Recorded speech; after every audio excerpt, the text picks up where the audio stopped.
السلام علیکم ورحمۃ اللہ وبرکاتہ۔ الحمد للہ رب العالمین والصلاة والسلام علی رسولہ الامین وبعد۔ برادران اسلام، نوجوان ساتھیوں، عزیز بچوں، سیرت النبی صلی اللہ علیہ وسلم کے درخشاں پہلو 7واں درس آپ کے سامنے حاضر ہے۔ اللہم صلی وسلم وبارک علیہ۔ کل ہم سب نے اللہ کے نبی صلی اللہ علیہ وسلم کا بکریوں کا چرانا اور اس میں پوشیدہ تربیت، اس حوالے سے گفتگو سنی تھی۔ آج آپ صلی اللہ علیہ وسلم کی زندگی سے 3 واقعات جو نبوت سے پہلے پیش آئے ہم اور آپ دیکھیں گے۔ نمبر 1، حرب الفجار۔ اللہ کے نبی صلی اللہ علیہ وسلم کی عمر 10 سال یا 15 سال یا 20 سال۔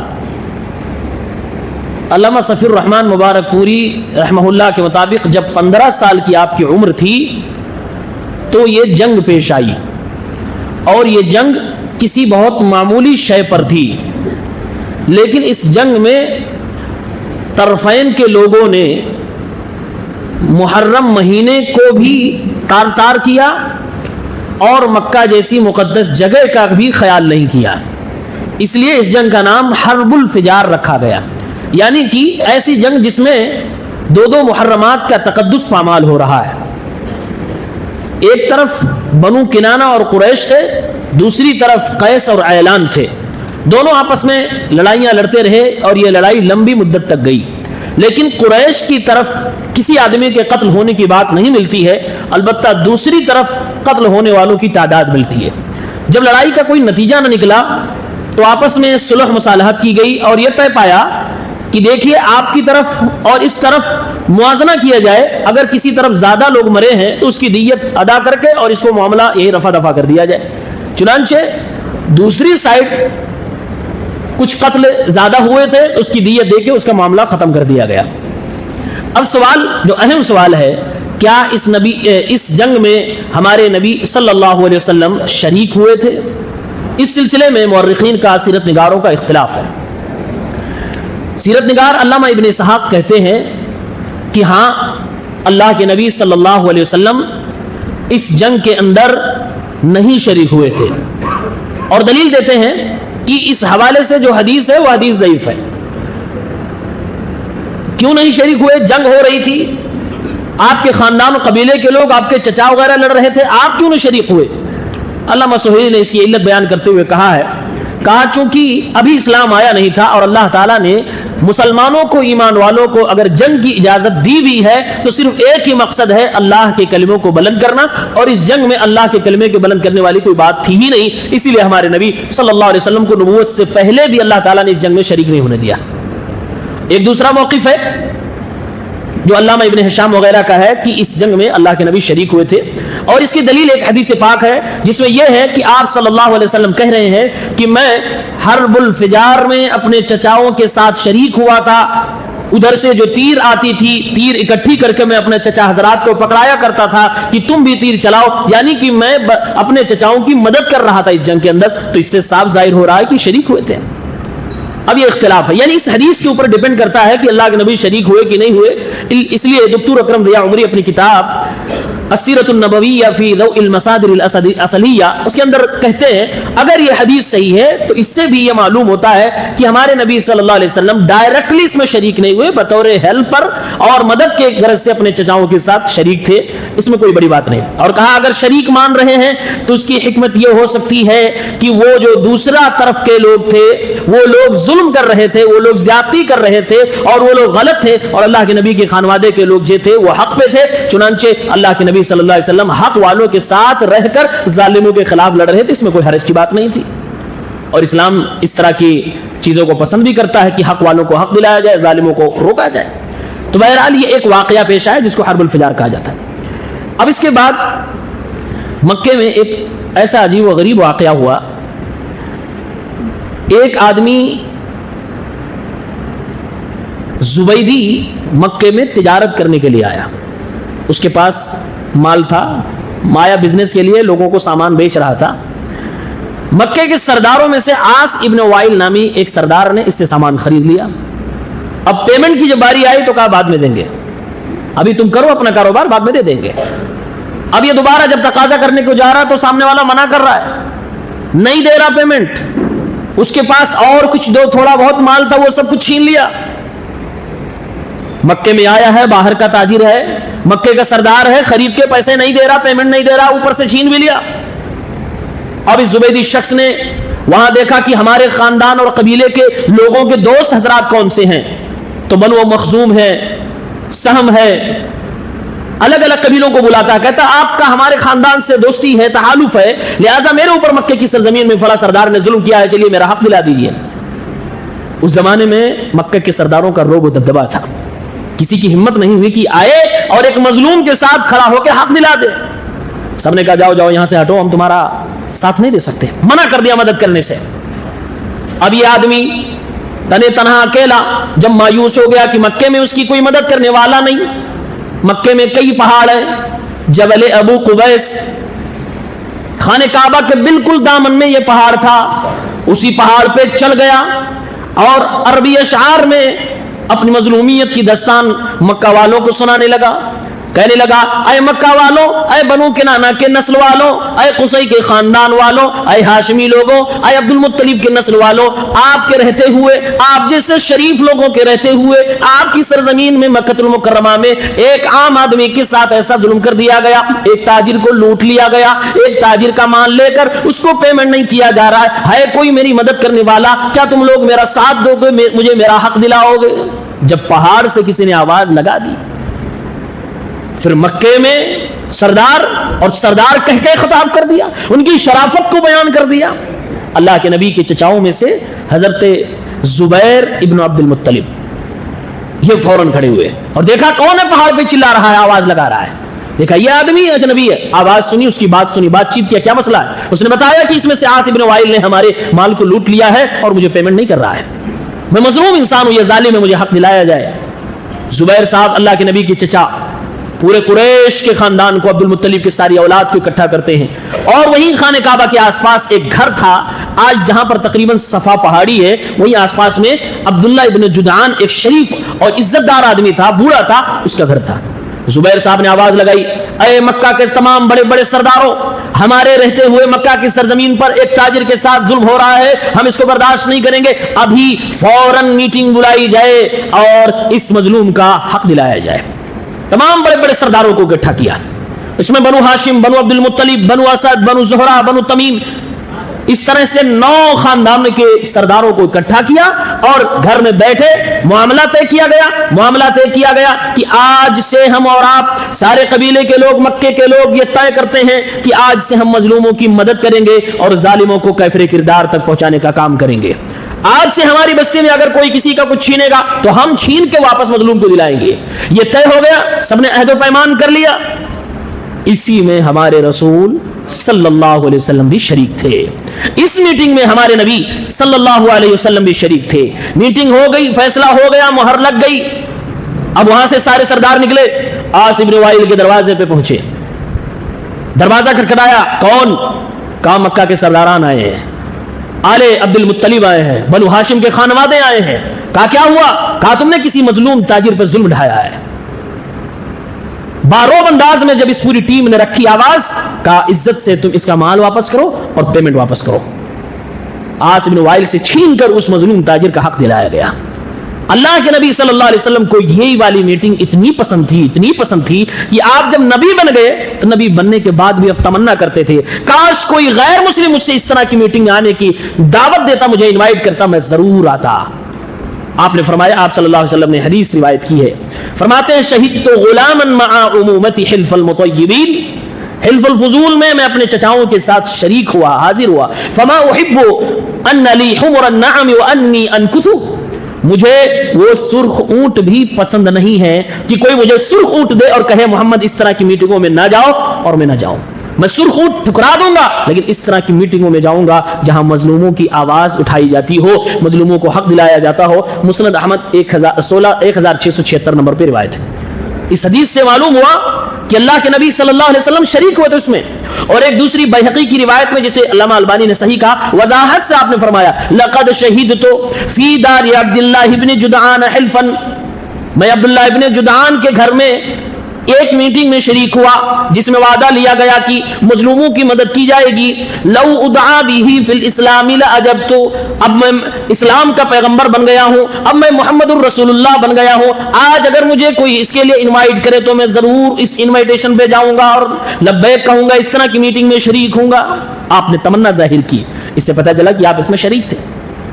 مورخین نے لکھا اس وقت ہمارے نبی کی عمر only 20 years، صرف 20 سال کی تھی۔ یہ وہی عمر ہے جس عمر میں ہمارے نوجوان اپنے گھر کے مشوروں میں بھی بیٹھنے کے لائق نہیں سمجھے جاتے، کیونکہ اس قابل ہوتے ہی نہیں، لاپرواہی کی زندگی ہوتی ہے۔ رمضان جیسا مہینہ ہوگا بھی، روزہ رکھے بھی تو میچ میں لگے ہوں گے، رات میں موبائل میں لگے ہوں گے، گھر والے دیکھ رہے ہیں تم کیا کر رہے ہو نا، گھر والے اس لیے سیریس نہیں لے رہے ہیں۔ محمد الرسول اللہ صلی اللہ علیہ وسلم کی طبیعت ایسی نہ تھی، ہم ان کے بچپن سے آپ کو دکھلاتے ہوئے آ رہے ہیں، آپ کا بچپنا کیسا تھا، آپ کیسے بڑے ہوئے، آپ کس سنگت کے تھے، آپ کا اخلاق کیا تھا، آپ کا کردار کیا تھا، آپ سچے تھے، امین تھے، لہٰذا گھر والے بھی سیریس لے رہے ہیں، سماج کے لوگ بھی سیریس لے رہے ہیں۔ تو اگر چاہتے ہیں کہ آپ کو آپ کی اصلی عمر میں آپ کے لائق جو آپ ڈیزرو کرتے ہیں کام دیا جائے، تو اس کے لیے وقت پہ ہونہار ہونا ہوگا، وقت پہ انسان کو سنبھلنا ہوگا، وقت کے مطابق اچھی چیزیں سیکھنی ہوگی، اچھوں کے ساتھ رہنا ہوگا، تاکہ دوسرے لوگ ہمارے اوپر بھروسہ کر سکیں اور ہم کو قابل اعتماد مان سکیں۔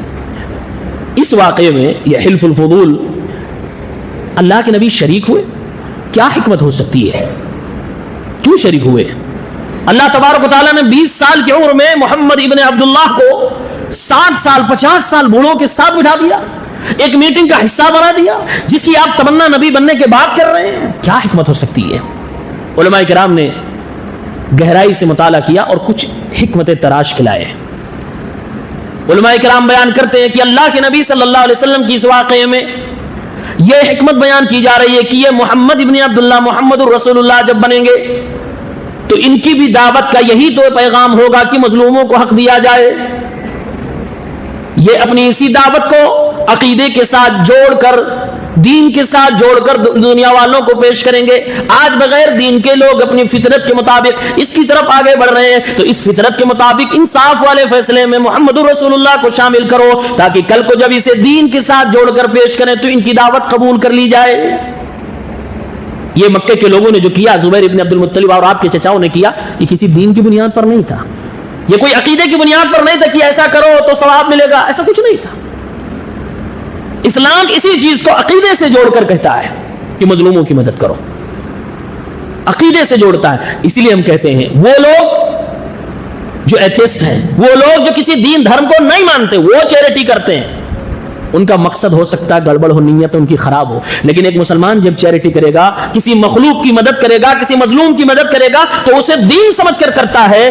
یہ اس بات کی دلیل ہے کہ وہ انسان بھی اچھا ہے، اس کی نیت بھی اچھی ہے، اور اس کا دین اس سے زیادہ اچھا ہے۔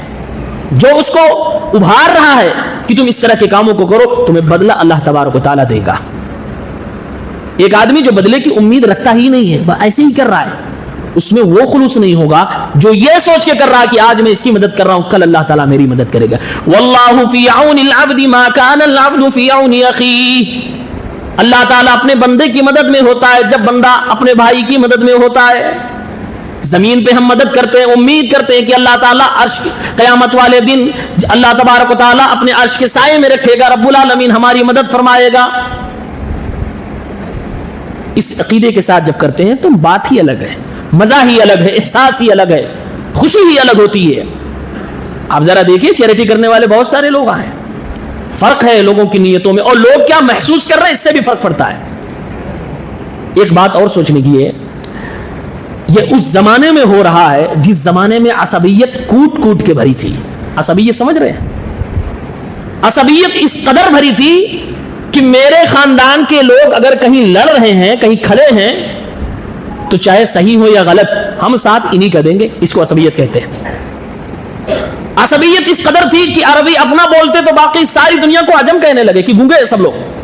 عصبیت اس قدر تھی کہ اپنا بھائی اگر غلط بھی ہے تو بھائی ہی کا ساتھ دیں گے, مظلوم کا ساتھ. ایسے زمانے میں اگر فطرت کی آواز پر ایسے لوگ قدم اٹھا رہے ہیں, شاید اللہ تعالیٰ یہ واقعہ کر کے نبی کو اس کا پارٹ بنا رہا تھا تاکہ عصبیت دفن ہو جائے, اور اسلام جب بلند ہو تو اسلام عصبیت کے خلاف آواز اٹھانے والوں میں سے ہو.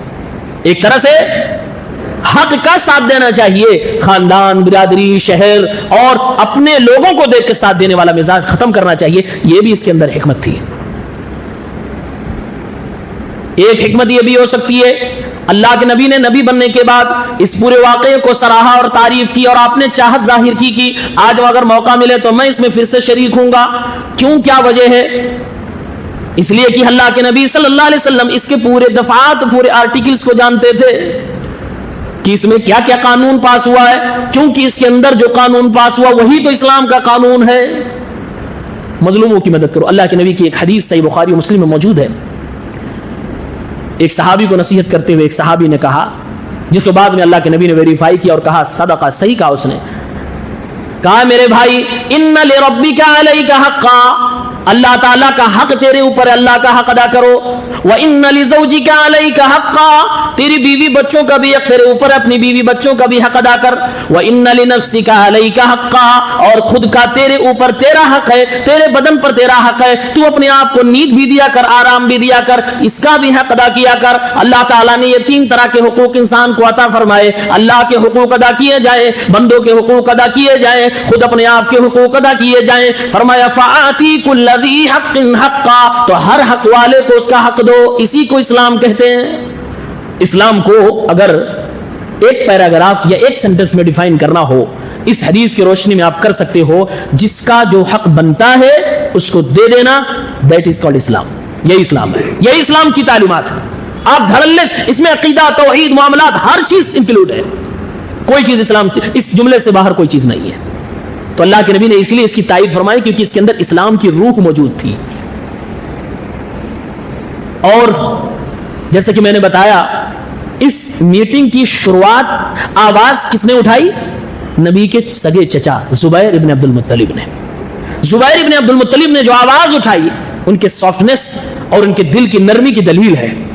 اور یہ دلیل اس بات کی ہے کہ نبی کا خاندوادہ رحم دل تھا. عام طور سے آپ کے گھرانے کے لوگ نرم مزاج تھے, عام طور سے اچھے لوگ تھے. اس میں سے 1-2 بگڑ گئے, ابو لہب جیسے لوگ, تو معاملہ الگ ہے, لیکن اکثریت ان میں سے اچھی تھی.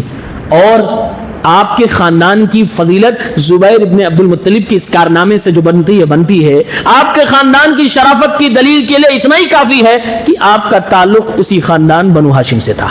محمد رسول اللہ اسی کے ایک فرزند تھے, اور آپ بھی تو اس میٹنگ میں شریک ہوئے تھے. اس سے آپ کے خانوادے کی فضیلت بھی, اہل بیت کی فضیلت بھی سامنے نکل کے آتی ہے. اس واقعے میں اس کے علاوہ اور بھی عبرتیں اور نصیحتیں موجود ہیں. اللہ کے نبی صلی اللہ علیہ وسلم نے مظلوموں کی آواز اٹھائی. اس کے بعد تقریباً آپ کی عمر 25 سال یا پھر 35 سال, 35 سال زیادہ مشہور ہے, بعض روایات کے مطابق 25 سال تھی. ایک اور واقعہ مکے کے اندر ہوا. خانہ کعبہ کو ریپیئر کرنے کا موقع آ گیا. خانہ کعبہ بنایا حضرت ابراہیم علیہ السلام اور ان کے بیٹے حضرت اسماعیل نے. اس کے بعد اس کو دوبارہ ریپیئرنگ کرنے کا وقت آیا تو عمالقہ نے اس کو بنایا. پھر سے کچھ دنوں کے بعد, کچھ صدیوں کے بعد, سالوں کے بعد ریپیئرنگ کا وقت آیا تو بنو جرہم نے اس کو بنایا.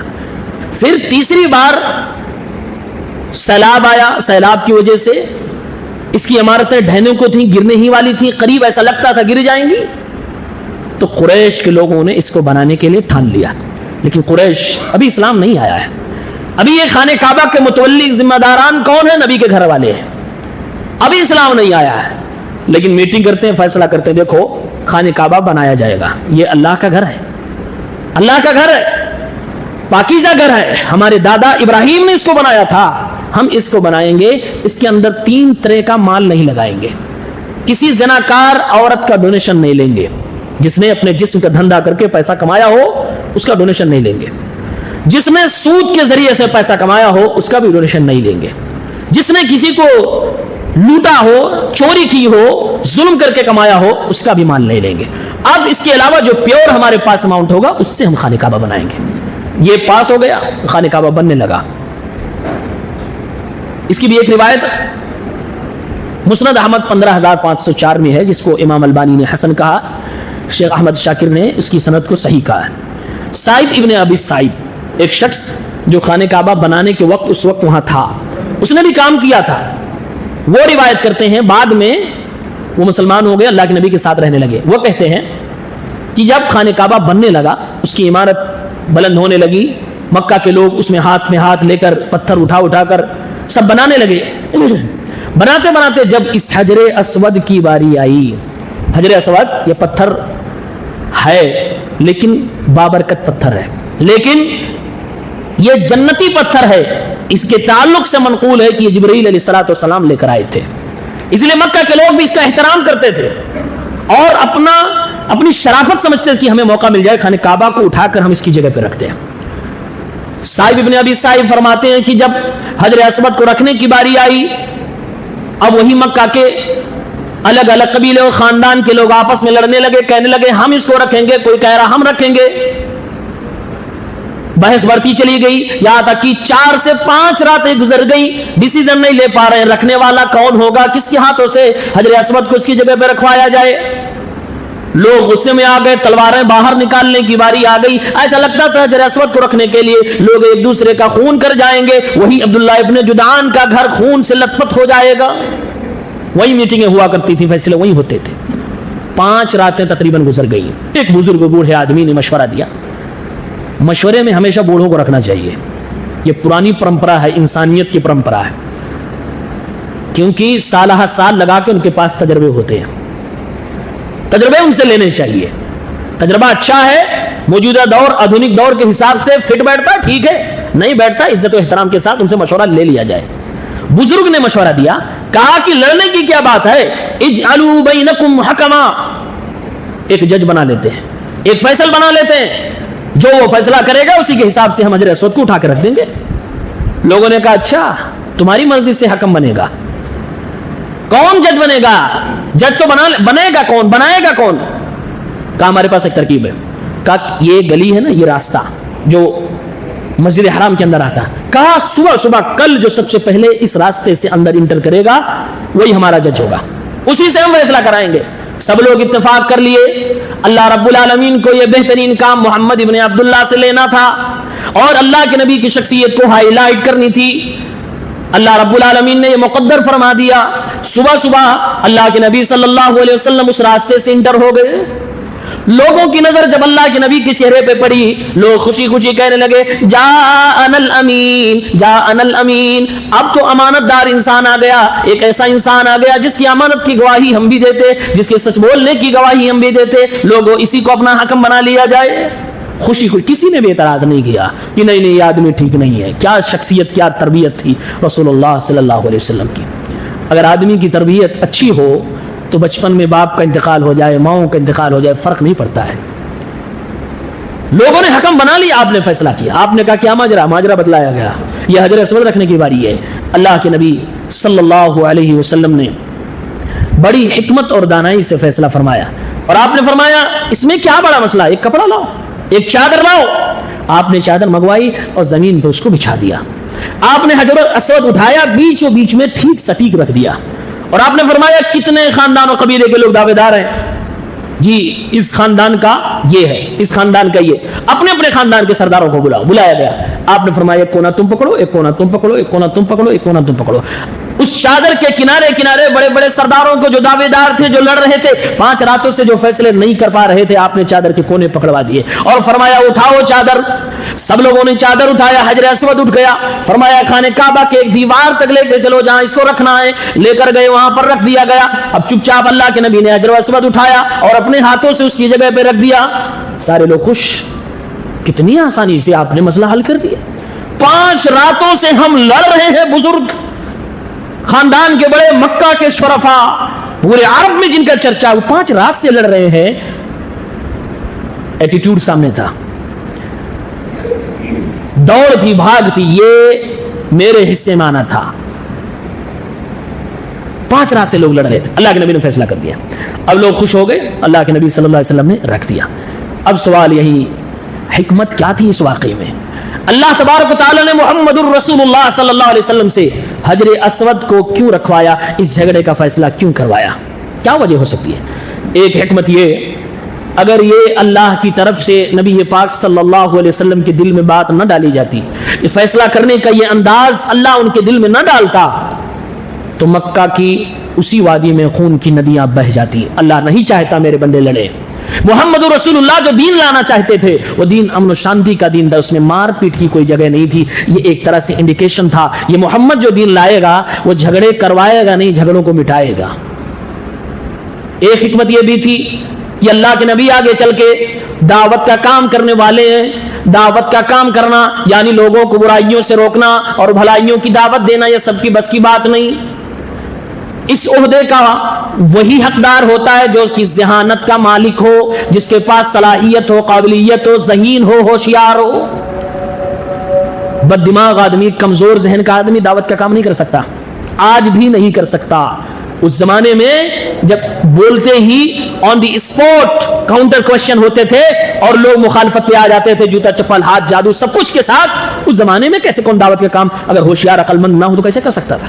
اللہ بتا رہا تھا یہ منصب دعوت سب کی بس کی بات نہیں، اس کے لیے ذہانت چاہیے، اس کے لیے قابلیت چاہیے، اس کے لیے ہنر چاہیے، ایک اسکل ہے اور اسکل کو سیکھا جاتا ہے۔ اللہ تبارک و تعالیٰ جس سے کام لینا چاہتا ہے اس کو چنتا ہے اور پھر رب العالمین بولنے کی اور حکمت کی صلاحیت عطا فرماتا ہے۔